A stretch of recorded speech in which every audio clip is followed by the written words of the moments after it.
आमदीद बच्चों, आज हम इब्तदाई उर्दू का सबक नंबर 7 ज़बर, ज़ेर और पेश पढ़ेंगे।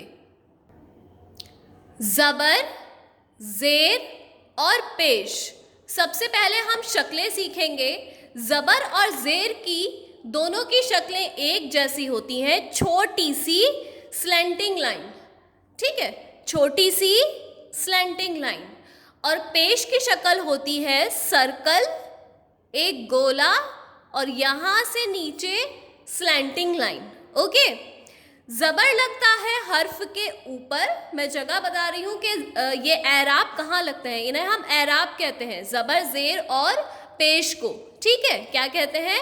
एराब। ओके, ज़बर लगता है हर्फ के ऊपर, कोई भी हर्फ हो उसके ऊपर लगेगा हमेशा।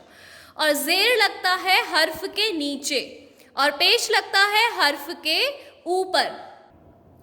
ठीक है, ज़बर और पेश हर्फ के ऊपर आते हैं और ज़ेर आता है हर्फ के नीचे।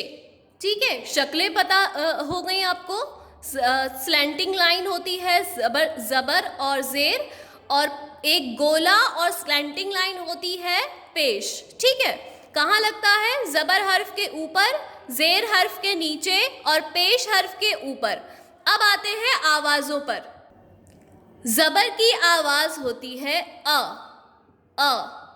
ज़ेर की आवाज़ होती है ई, छोटी ई, यहाँ पर छोटा अ। और पेश की आवाज़ होती है उ, छोटा उ। ये छोटी आवाज़ें हैं। अब मैं आपको बताऊंगी कि अगर मुझे बड़ी आवाज़ों की ज़रूरत है तो हम क्या इस्तेमाल करेंगे।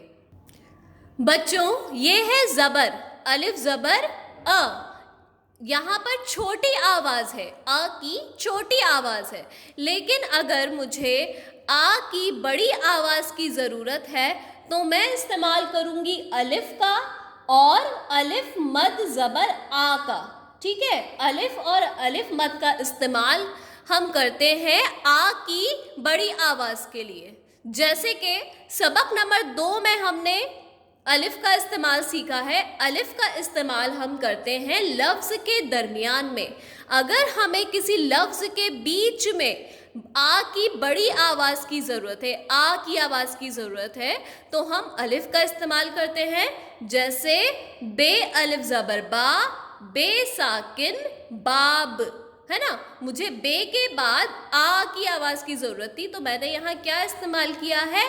अलिफ का इस्तेमाल किया है ना। जैसे बे अलिफ ज़बर बा, ते साकिन बात, है ना। आ की आवाज़ की ज़रूरत थी तो लफ्ज़ के बीच में मैंने क्या इस्तेमाल किया है? अलिफ को। अब आते हैं अलिफ मद ज़बर आ। अलिफ मद ज़बर आ हमेशा लफ्ज़ के शुरू में लगाया जाता है, कभी भी लफ्ज़ के दरमियान में और लफ्ज़ के आखिर में नहीं आता।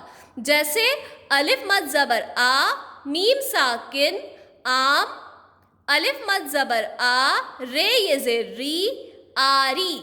यहाँ पर भी शुरू में है और यहाँ पर भी शुरू में है। अगर कभी आप लफ्ज़ के बीच में या आखिर में अलिफ मद का इस्तेमाल करते हैं तो आपका लफ्ज़ गलत हो जाएगा।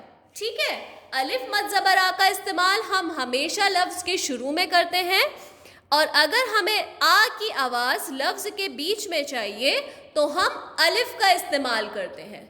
ठीक है, और छोटी आवाज़ के लिए हम ज़बर का इस्तेमाल करते हैं। ठीक है, जब हमें अ की छोटी आवाज़ चाहिए तो ज़बर का इस्तेमाल, बड़ी आवाज़ चाहिए तो अलिफ और अलिफ मद का इस्तेमाल। अलिफ शुरू, बीच में और आखिर में इस्तेमाल करते हैं आ की आवाज़ के लिए, और अलिफ मद हमेशा लफ्ज़ के शुरू में इस्तेमाल करते हैं आ की आवाज़ के लिए। अब आते हैं ज़ेर पर। ज़ेर हर्फ के नीचे लगाया जाता है, छोटी सी स्लैंटिंग लाइन, आवाज़ होती है ई, छोटी ई की। लेकिन अगर मुझे ई की बड़ी आवाज़ की ज़रूरत हो तो मैं क्या इस्तेमाल करूँगी? आप सब जानते हैं, हमने सबक नंबर 3 से खड़े ज़ेर वाले अल्फाज सीखने शुरू किए थे। छोटी ये की आवाज़, 2 आवाज़ें सीखी हैं हमने। एक है, उसमें से एक आवाज़ है ई की और एक आवाज़ है या की। यहाँ पर हम ई की आवाज़ की बात कर रहे हैं। जब बड़ी ई की आवाज चाहिए तो हम छोटी ए का इस्तेमाल करते हैं। इसकी शक्ल क्या होती है? ये के दो नुक्तों के बीच में खड़ा जेर, जैसे कि ते ये खड़ा जेर ती, ते ये खड़ा जेर ती, नून साकिन तीन, या फिर जीम ये खड़ा जेर जी, नून अलिफ ज़बर ना जीना। हमने ये खड़े जेर वाले अल्फाज सीखे हैं। इसकी आवाज है बड़ी ई की, और छोटी आवाज चाहिए हो तो जेर में से आती है। ठीक है, अब है पेश। पेश की शक्ल ऊपर से गोलाई और नीचे से स्लैंटिंग लाइन, और इसकी आवाज छोटे ऊ की। लेकिन अगर मुझे बड़े ऊ की आवाज की जरूरत है तो मैं क्या इस्तेमाल करूंगी? हमने सबक नंबर 5 से सीखा है वाव के ऊपर उल्टा पेश लगाते हैं तो आवाज होती है ऊ की। जैसे अलिफ वाव उल्टा पेश ऊ, नून साकिन ऊन, है ना। हे वाव उल्टा पेश हु, रे साकिन हूर। वाव के ऊपर उल्टा पेश लगाने से आवाज क्या हो गई हमारी? बड़े ऊ की। अब आगे बढ़ते हैं सबक की तरफ। बच्चों, इस सफ़े पर मैं आपको दो हरफी अल्फाज को पढ़ना सिखाऊंगी। मिलाकर लिखने का तरीका मैं आपको अगले सफ़े पर सिखाऊंगी, पेज नंबर 30। ठीक है, जहाँ कुछ नई चीज़ें भी शामिल हैं। यहाँ आपको सभी चीज़ें आपको पता है कि किस तरह से मिलाकर लिखा जाएगा। मैं आपको इन दो हरफी अल्फाज की रीडिंग करा रही हूँ। दो हरफी अल्फाज क्या होते हैं? जो दो हर्फ से मिलकर बने होते हैं। जैसे कि एक हर्फ है अलिफ, दूसरा हर्फ है बे, है ना। तो एक दो हर्फ से मिलकर जब एक लफ्ज़ बनता है तो उसे हम कहते हैं दो हरफी लफ्ज़। यहाँ पर एक लफ्ज़ है ते और दूसरा लफ्ज़ है बे। ते और बे ये दो हर्फ हो गए। अब इन दो हरूफ से मिलकर एक लफ्ज़ बन रहा है तो ये क्या है? दो हरफी लफ्ज़। ठीक है, इस पूरे पेज पर आपको दो हरफी अल्फाज दिए गए हैं। मैं रीडिंग करा रही हूँ, आप सब बच्चे ध्यान से सुनेंगे। अलिफ बे ज़बर अब, ते बे ज़बर तब, जीम बे ज़बर जब, डाल रे ज़बर डर, रे बे ज़बर रब।